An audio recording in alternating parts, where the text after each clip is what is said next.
Assalomu alaykum, hurmatli YouTube qatnashchilari, kanalimiz a'zolari. Mana bir necha kunlik tanaffusdan so'ng sizlar bilan yana ko'rishib turibmiz. Bugungi mavzuyimiz, ya'ni dolzarb bo'lgan mavzulardan biri bu, ya'ni qari oilalaridan yangi oilalar tashkil qilish va qarilar sonini ko'paytirish. Mana shu mavzusida suhbatlashamiz. Mana endi hozirgi paytda shunaqangi bir dolzarb kunlar keldiki, ya'ni mart, aprel, may oylari asalarichilar uchun va asalarichilik sohasi uchun nihoyatda dolzarb bo'lgan oylardan hisoblanadi. Mana shu oylarda asosan oilani rivojlantirish, ya'ni o'sha har bir oilalarga alohida individual yondashib, oilalar bilan nihoyatda yaxshi shunaqangi ishlarni olib borib, oilalarni rivojlantirishga bo'lgan shunaqangi muhabbatimizni oshirishimiz kerak bo'ladi. Chunki mart oyida, aprel oyida mana shu qilingan ishlar sizni yil mobaynidagi asosiy asalarichilik shunaqangi sohasini belgilab beradi. Shuning uchun mana shu oylarda nihoyatda tez harakat qilish kerak va tez kallani ishlatib, asalarichilardan shunaqangi qattiq mehnat va talab bo'ladiki, shu asalarilarga asosan mana shu oylarda ko'proq harakat qilib, shu asalari oilalarni kengaytirib, tashkil qilib, yangi oilalar tashkil qilib va gulchang yig'adigan mana o'simliklar nihoyatda bahorda ketma-ket biz O'zbekiston sharoitida gullab beradi. Mana o'rik, gilos, olma, olxo'ri, qo'yinki rezavor mevalar nihoyatda ko'p. O'zbekiston miqyosida mana hozirgi paytda shunaqangi gullab yotgan shunaqangi o'simliklardan iloji boricha ko'proq gulchang yig'ib olishda harakatini qilish kerak bo'ladi.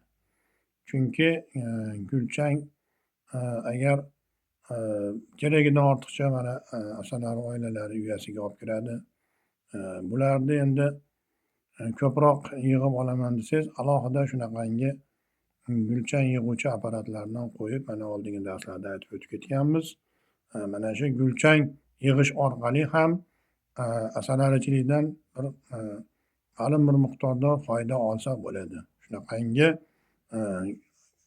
gulchang ham nihoyatda bir asosiy rol o'ynaydigan mana shu oylarda turibmiz hozir. Shunga ham e'tibor qaratish kerak bo'ladi. Undan tashqari ona asalarilarni sifatli yetishtirish va alohida tarbiyalovchi oilalar tashkil qilish, erkak arilarni sifatli yetishtirish va ularni o'sha ona asalarilar o'tkaziladigan zonalarga alohida shunaqangi zonalar tashkil qilib, o'sha joylarga sifatli bo'lgan erkak ari oilalarni olib borib qo'yish va nukleus yangi oilalar tashkil qilish, yangi bola arilar ajratish, bola arilarni ajratish jarayonida nihoyatda hushyorlik bilan bo'lgan mana shunaqangi ketma-ket olib boriladigan ishlarga alohida bir o'zimizni diqqatga sazovor bo'lgan narsalarga qaratish kerak bo'ladi.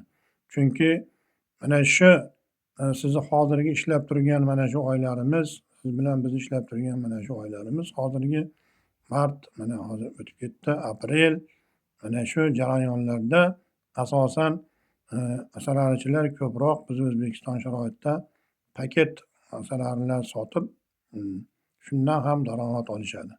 Mana paket yetishtirish bo'yicha biz O'zbekiston allaqancha oldingi o'rinlarda turadi. Shu paket asalarilarni sifatli darajada yetishtirishlik uchun nihoyatda kuch va mehnat talab qiladi asalarichilar. Shuning uchun mana erta bahordan qo'yinki arilar uyg'ongandan baqasin qilingan harakatlar hammasi mana shu paket arilar sotishga, yangi ona asalarilar yetishtirish va yangi oilalar tashkil qilish va erkak-ayollarni sifatlik erkak-ayollarni kolonnasiga alohida e'tibor qaratish. Mana shu jarayonlarni nihoyatda tartibli ravishda olib borish kerak bo'ladi. Asosan mana shu oylarda eskirgan ona asalarilarni almashtirish dolzarb bo'ladi. Chunki mana shu oyda ayniqsa mana shu gilos bilan bodom, gilos bilan olma gullagan paytda shu ona asalarilar nihoyatda sifatli darajada yetishib chiqadi va shularni o'titish jarayoni ham olma gulidan boshlab nihoyatda sifatli tarzda amalga oshirilishi kerak bo'ladi. Ana shunga alohida e'tibor qaratishimiz kerak bo'ladi. Ana shu mahsuldor bo'lgan ona asalarilarni zotlaridan ko'paytirish va erkak asalarilarni nasliga e'tibor qaratish. Mana shu juda alohida o'rin tutadi. Bunda mana oldingi darslarda sizlarga aytib o'tib ketganman. Alohida ona asalari yetishtirish bo'yicha mavzular bor va bundan tashqari o'sha erkak-ayollarni qanday yetishtirish erta bahordan ana shu oldingi darslarga o'tib ko'rsalaring, erkak-ayollarga qaysi paytda turtiniy vashina qo'yish kerak, qaysi paytda ertaroq erkak-ayollarni yetishtirish kerak va sifatli ona asalari chiqarish uchun qanday harakat qilish kerak. Mana bu darslarni sizlarga bundan oldingi darslarda berib o'tib ketganman. Mana shu darslarni o'tib ko'rmagan odamlar bo'lsa, ko'rib shu darslarni bir qator o'sha hozirda mana shu bahorda qilinadigan asosiy dolzarb mavzularga qo'shimcha ravishda shu ona asalarini yetishtirish nihoyatda dolzarb bo'lgan masala hisoblanadi. Chunki har bir oilani o'sha kelgusi kelajagini ona asalari tashkil qiladi. Shuning uchun ona asalarini mana necha martalab aytib o'tib ketyapmiz darslarimizda. E'tibor shunaqangi ona asalariga alohida e'tibor qaratish kerak bo'ladi va asalarichilikda shunaqangi adashilmagan holatda yangi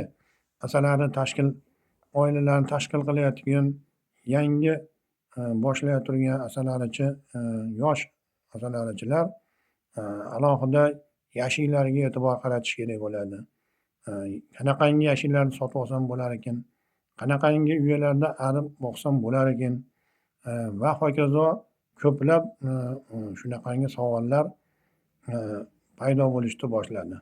Shuning uchun mana shunaqangi savollarga javob olishligingiz uchun bundan keyingi darslarda mana shu yotoq uyalarda asalari boqsa qaysi holatda bo'ladi, korpusli ya'ni qavatli uyalarda asalari boqsa qanday holatda bo'ladi, foydasi qanaqa bo'ladi, zararlari qanaqa bo'ladi, plus tomonlari qanaqa bo'ladi, minus tomonlari qanaqa bo'ladi.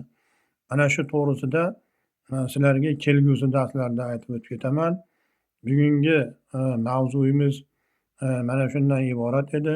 Shunga alohida shu e'tibor berishlaringni so'rab qolaman. Asosiy mana shu hozirgi qilinadigan ishlar bahorgi mana shu mart-aprel oyida mana shu tepada aytib o'tib ketilgan narsalarga e'tibor qaratish kerak bo'ladi. Bular to'g'risida qo'shimcha oldingi darslarda aytib o'tib ketganman. Yana qaytarishdan hojati yo'q. Shu oldingi darslarni ko'rsalaring, shunga ko'p savollarga javob olasizlar.